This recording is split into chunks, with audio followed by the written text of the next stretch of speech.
Di sebuah desa kecil di tepi sungai Kalimantan, hiduplah seorang pemuda bernama Arman. Ia berasal dari keluarga sederhana yang sehari-hari bekerja sebagai buruh angkut hasil sungai. Suatu pagi saat kabut masih menggantung di atas air, Arman sedang berjalan di tepi sungai untuk memeriksa perangkap ikan yang ia pasang malam sebelumnya. Tiba-tiba, ia mendengar suara aneh, seperti suara rangakan bercampur kecipak air. Dengan hati-hati, Arman mendekati sumber suara itu. Di antara akar-akar pohon bakau yang rimbun, ia melihat seekor anak buaya kecil berwarna putih pucat yang terjerat jaring nelayan. Tubuh mungil reptil itu berusaha bergerak, tetapi jaring yang melilit erat membuatnya hanya bisa meronta lemah. Awalnya Arman ragu. Di desanya, buaya putih dianggap makhluk keramat, pertanda baik sekaligus buruk. Tetapi rasa iba mengalahkan ketakutannya. Dengan perlahan, ia mendekat dan menggunakan bolok kecil untuk memotong jaring. Anak buaya itu nyaris tak bergerak. Hanya matanya yang besar dan bening memandang Arman, seolah meminta pertolongan. Setelah jaring berhasil dilepas, Arman membawa anak buaya itu ke air dangkal dan membilas tubuhnya dari lumpur. Anehnya, setelah dibebaskan, buaya kecil itu tidak langsung pergi. Ia mengitari Arman sejenak sebelum akhirnya menyelam perlahan ke kedalaman sungai. Arman mengira semuanya sudah selesai. Ia membersihkan tangannya, kembali memeriksa jaringnya, lalu pulang ke rumah. Namun sejak hari itu, hal-hal aneh mulai terjadi. Pertama, hasil tangkapannya berlipat ganda. Ikan-ikan besar yang biasanya sulit didapat, kini mudah saja masuk ke dalam jaringnya. Lalu, beberapa pedagang kaya dari kota tiba-tiba datang ke desanya, mencari pemandu sungai yang jujur dan berpengalaman. Nama Arman, entah bagaimana, muncul di antara rekomendasi mereka. Dalam waktu beberapa bulan, hidup Arman berubah drastis. Ia menjadi terkenal sebagai pemandu wisata sungai yang mahir dan dipercaya.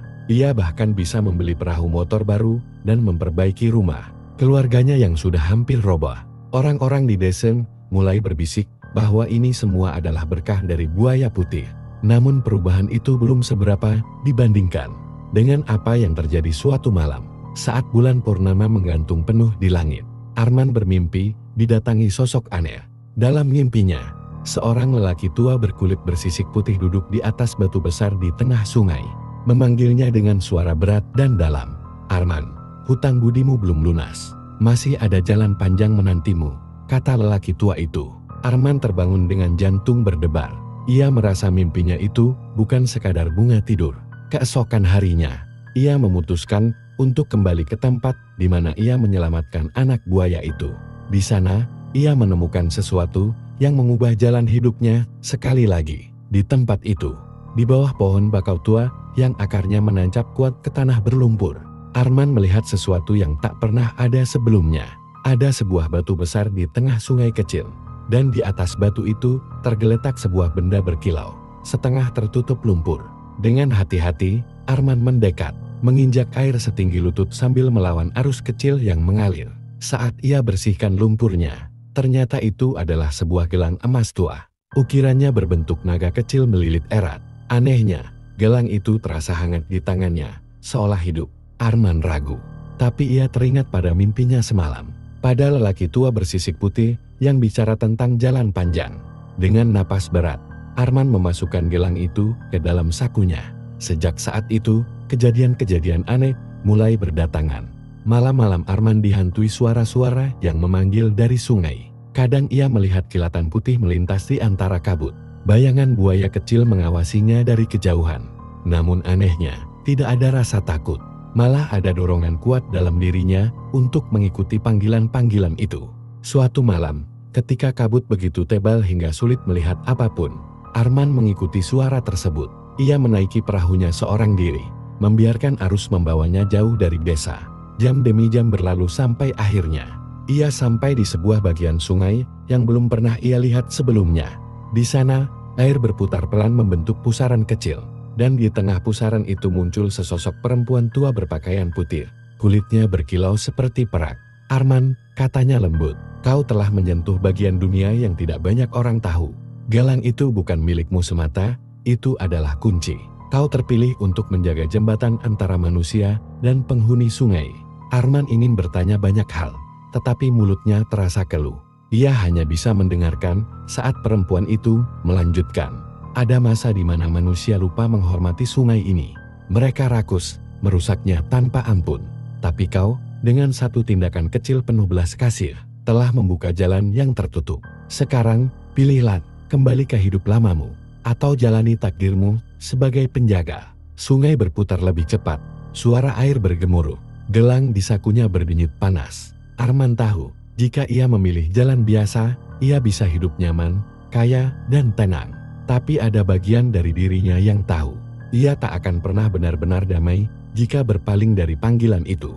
Dengan suara serak, ia menjawab, "Aku akan jalani." Seketika pusaran air itu membesar, menelan perahunya. Arman merasa tubuhnya ditarik ke bawah, ke dalam kegelapan pekat yang dingin. Sebelum akhirnya ia membuka matanya di sebuah tempat yang sama sekali asing. Sebuah dunia di bawah air, penuh cahaya kebiruan, dan makhluk-makhluk aneh berenang di sekelilingnya. Di sana, petualangannya sebagai penjaga sungai baru saja dimulai. Di dunia bawah air itu, Arman dilatih oleh makhluk-makhluk sungai, buaya putih yang kini bisa berbicara, ikan-ikan raksasa berhati bijaksana, dan roh-roh air yang menjaga keseimbangan alam. Hari demi hari ia belajar memahami bahasa air, membaca arus, mendengarkan keluhan sungai yang tercemar, dan mengobati luka-luka alam yang ditinggalkan oleh manusia. Namun ujian terberat datang saat sekelompok manusia dari dunia atas, serakah dan tak peduli, mulai membangun tambang di hulu sungai, meracuni air dan membunuh banyak makhluk. Arman tahu, ia tak bisa melawan manusia dengan kekerasan. Ia menggunakan pengetahuan yang diajarkan kepadanya, memanggil hujan untuk menggagalkan pembangunan, membangkitkan kabut tebal agar jalan menuju sungai tersesat, dan mengirimkan mimpi-mimpi peringatan kepada para penambang. Usahanya perlahan berhasil. Orang-orang takut dan meninggalkan proyek itu. Sungai kembali tenang, air menjadi jernih seperti kaca, dan makhluk-makhluk sungai bernyanyi dalam damai. Setelah bertahun-tahun menjalani tugasnya, Arman berdiri di tepi sungai pada suatu senja. Cahaya keemasan membelah langit. Di hadapannya, muncul lagi sosok lelaki tua bersisik putih. "Kau sudah menepati janjimu, Arman. Sungai ini hidup kembali berkatmu. Kini saatnya kau memilih, tinggal di dunia ini selamanya atau kembali ke dunia atas." Sebagai manusia biasa, membawa semua kenangan ini, Arman terdiam.